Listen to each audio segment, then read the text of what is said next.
शिव पुराण कहती है जिस दिन तुम्हारे भीतर विश्वास प्रबल हो, ऐसा कोई मनुष्य नहीं है, संसार का ऐसा कोई मनुष्य नहीं है जिसको भगवान देवादिदेव महादेव ने नहीं दिया। शिव पुराण कहती है जिस दिन तुम्हारे भीतर विश्वास प्रबल हो जाता है, जिस दिन तुम्हारे भीतर विश्वास दृढ़ हो जाता है, उस दिन शिव आपकी झोलियों में खुशियां देना प्रारंभ कर देगा। हमारे यहाँ एक शिवरात्रि को, एक नवरात्रि को, एक है शिवरात्रि और एक है नवरात्रि। इनको जोड़ा गया है रात्रि से, इनको दिन से नहीं जोड़ा गया, इनको रात्रि से जोड़ा गया। क्यों जोड़ा गया? कि शिवरात्रि कहती है, नवरात्रि कहती है कि हर रात्रि के बाद में एक सुबह आना, उसी तरह हर दुख के बाद एक सुख की घड़ी जरूर आना। एक पत्र था, उस पत्र में एक बहन जी ने लिखा, पत्र में बहन जी वर्णन करती हैं कि गुरुजी नवरात्रे आते हैं तो हम शंकर जी के मंदिर, घर में देवी जी की पूजन के चक्कर में, नवरात्रि की पूजन के चक्कर में, माँ आदिशक्ति की पूजन के चक्कर में, माँ भवानी की पूजन के चक्कर में हम शंकर जी के मंदिर कई बार जा नहीं पाते क्योंकि लेट हो जाते हैं। जब नवरात्रे आते हैं गुरुजी, हम देवी की आराधना करते हैं, हम माँ जगत जननी की आराधना करते हैं, माँ जगदम्बा की आराधना करते हैं, माँ दुर्गा की आराधना करते हैं, आदिशक्ति की आराधना करते हैं। तब हम शंकर जी के मंदिर, कई बार घर में इतना काम होता है कि देवी का पाठ करो, पूजन करो, जोत लगाओ, ये करो, वो करो, और उस चक्कर में हम मंदिर तक नहीं जा पाते। तो क्या हमको दोष लगेगा? तो क्या हमको दोष लगेगा? शिव महापुराण की कथा अगर अच्छे से आपने सुनी है तो एक बात याद रखना कि शंकर भगवान को ज्योतिर्लिंग कहते हैं। क्या कहते हैं? जम के बोलो, जम के जरा। ज्योतिर्लिंग। ज्योतिर्लिंग का मतलब क्या होता है? तुम राम जी की आरती करो, चाहे भगवान कृष्ण की आरती करो, चाहे जगदम्बा की आरती करो, चाहे किसी भी देवता की आरती करो, तुम्हारे हाथ में अगर दिया है, दिए में बाती रखी है, उसमें तुमने जलाई है, और दिया अगर जल रहा है और उस दिए से भी अगर तुम आरती कर रहे हो, उसमें जो ज्योति है वो ज्योति ही शंकर का एक शिवलिंग का स्वरूप है, उसको ज्योतिर्लिंग कहा गया। अगर नवरात्रे में देवी जी की ज्योत जला रहे हो, नवरात्रे में देवी जी की अखंड ज्योत जला रहे हो, नवरात्रे में तुम देवी जी की आरती कर रहे हो, नवरात्रे में तुम देवी जी का पाठ कर रहे हो, नवरात्रे में तुम देवी जी की आराधना कर रहे हो, और दिया अगर तुमने जलाया है, उस दिए में जो ज्योति है, उस दिए में जो ज्योति उत्पन्न है, वही ज्योतिर्लिंग का स्वरूप है। ये ना सोचें कि हम शंकर की आराधना नहीं कर रहे। शिव और शक्ति ये दोनों एक है। देवी की आराधना कर रहे हो मतलब शंकर की आराधना कर रहे हो, शक्ति की आराधना कर रहे हो मतलब शिव की आराधना कर रहे हो, शिव की आराधना कर रहे हो मतलब शक्ति की आराधना कर रहे हो। दोनों का प्रतिबिंब स्वरूप एक है। शंकर के मंदिर में नहीं भी गए और घर में अगर तुमने दिया लगाया है, दीप प्रज्वलित किया है, दीप जलाया है, ये मानकर चलना कि शिवलिंग वहीं पर विराजमान है, ज्योतिर्लिंग के रूप में विराजमान। वेश से और भाषा से दुनिया के लोग रीझ।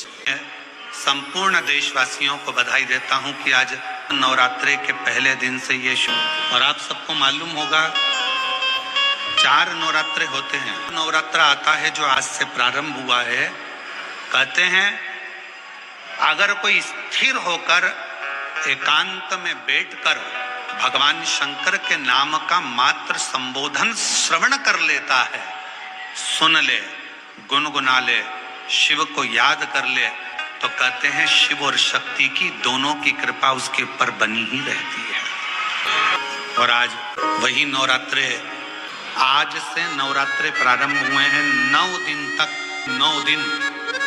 अगर आपको ऐसा लगता है कि शिव जी आप बाबा मेरी नहीं सुन रहा, बहुत संघर्ष का जीवन चल रहा है, बहुत परेशानी का जीवन चल रहा है, बहुत कष्ट का जीवन चल रहा है, और कोई मंजिल, कोई राह, कोई मार्ग दिख ही नहीं रहा,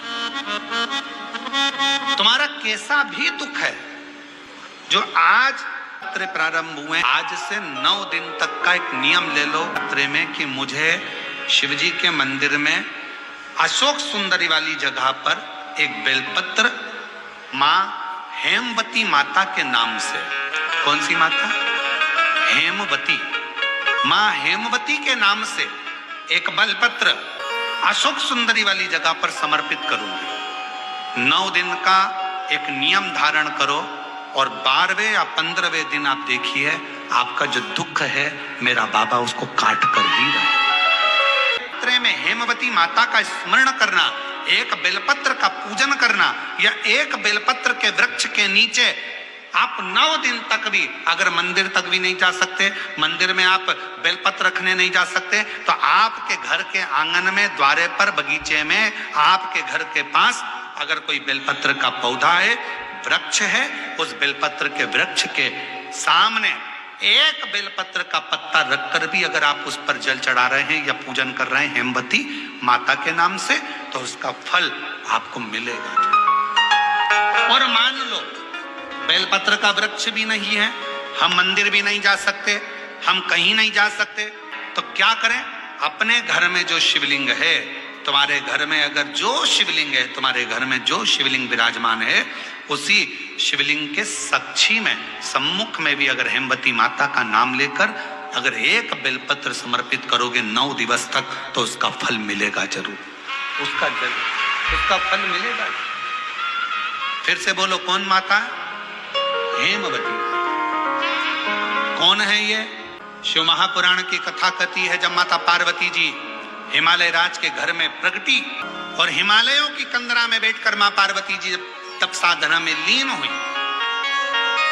जितनी परीक्षा भगवान शंकर ले सकते थे, शिव जी ने सारी परीक्षा ली। ब्रह्मदेव परीक्षा लेने आए, भगवान नारायण परीक्षा लेने आए, इंद्रदेव आए, सप्तऋषि आए, सारे साधु संतों को परीक्षा लेने भेजा, पर मां उन परीक्षाओं में पास होती चली गई। तब भगवान शंकर ने दर्शन देकर कहा, पार्वती आज से तुम्हारा नाम हेमवती रहेगा। सुनो पार्वती, तुम्हारे इस नाम की आराधना जो तुम्हारे गुप्त स्वरूप में करेगा, उसको मनवांछित फल की प्राप्ति हो जाएगी। और वो फल में जब दिया लगाओ और मंदिर में जब दीप प्रज्वलित करो, उस समय पर जब मंदिर में दीप लगाएं और मंदिर में जब दिया प्रज्वलित करें, अगर गोल बाती है तो वो तो दिए के बीच में ही होगी, फूल बाती है तो वो दिए के बीच में होगी। और मान लो अगर लंबी बाती लेकर गए हो, लंबी बाती को लेकर पहुंचे हो, तो अगर दीप लगा रहे हो, कामना रखकर लगा रहे हो कि मेरी ये कामना है, तो वो दीप का, बाती का मुख अपनी ओर रखना, पर कोई कामना नहीं।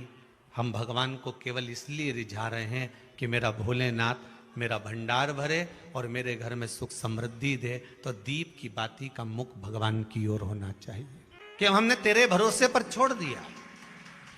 अब हम किसी से नहीं पूछेंगे कि हमें क्या करना है, ये दीप की जो बाती का मुख है वो आपकी ओर है। अर्थात मेरा जो जीवन है, मेरा जो संपूर्ण परिवार है, मेरा जो कुटुंब है, मेरा जो कबीला है, मैं जिस घर में निवास करती हूं, मैं जिस घर में रहता हूं, उस घर का संपूर्ण कारभार सब तुम्हारे भरोसे पर है। तो बाती का मुख कहां हो गया? भगवान की ओर हो। बाती का मुख फिर भगवान की ओर हो। पर ज्यादातर लोग दिया जो लगाते हैं ना, वो अपनी ओर बाती करके ही लगाते हैं, मतलब इनकी कामना चलती ही रहती है 24 घंटे। दीप की जो बाती में अंतर आ जाता है, एक गोल बाती में और लंबी बाती में अंतर आता है, बहुत अंतर आता है। पितरों के लिए गोल बाती का प्रयोग बहुत कम होता है महाराज। देवी जी के लिए, माता रानी के लिए, जगत जननी के लिए गोल बाती का प्रयोग बहुत कम होता है महाराज, ध्यान रखिएगा। एक पितर के लिए, एक जगत जननी जगदम्बा दुर्गा भवानी के लिए गोल बाती का प्रयोग कम होता है, लंबी बाती का प्रयोग ज्यादा।